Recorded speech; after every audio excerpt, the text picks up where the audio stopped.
نهاركم سعيد يا شباب، كيفكم؟ إن شاء الله طيبين. معاكم علم الدين. أنزل لكم حاجات تستفيدوا منها في السوفت وير، منها البرامج المجانية ومنها البرامج المدعومة أو اللي أنت بتشتريها بقروشك. كويس. هشتغل لكم أنا الحاجة المجانية بالأول، ناس الملح. بعد ذاك ستيب باي ستيب هنشوف البرامج المدفوعة.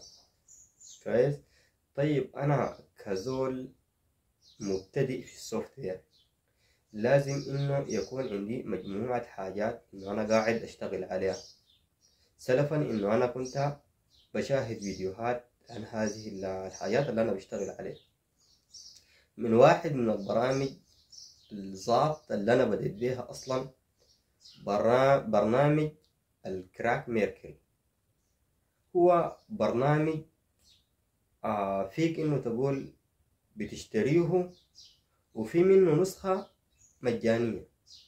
طيب النسخة المجانية اللي أنا قاعد أشتغل بها بتدعم مجموعة من الهواتف. أنا شخصيا مش قاعد أستخدمها لأي هاتف، قاعد أستخدمها لهاتف معين وهو الهواتف بتاعت ال MTK.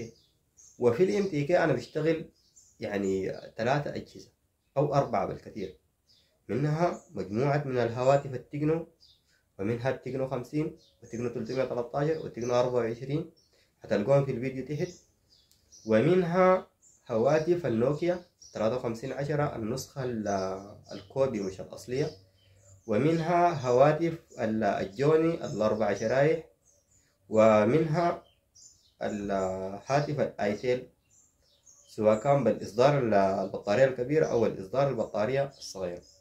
دي الهواتف اللي أنا قاعد أشتغلها أصلا بالكراك ميركل. وفي برامج كثيرة مجانية، أنتم ما تتسرعوا، أنا حنزل لكم البرامج دي واحد يلو الآخر زي ما قلت لكم. إن شاء الله هتلقوا رابط التحميل أسفل الفيديو للكراك ميركل، وما تنسوا زي ما قلت لكم هتشتركوا في القناة، فعلوا زر الجرس، لأنه أنا والله يا جماعة اجتهدت كثير عشان ما إنه الفيديو ده يوصل لكم وبأقل المجهودات. انتوا ما متخيلين انا قاعد اسجل بشنو، الحاجه اللي انا قاعد اسجل. Bruh, look at this dude. Wait till you see the. No, no, no, no.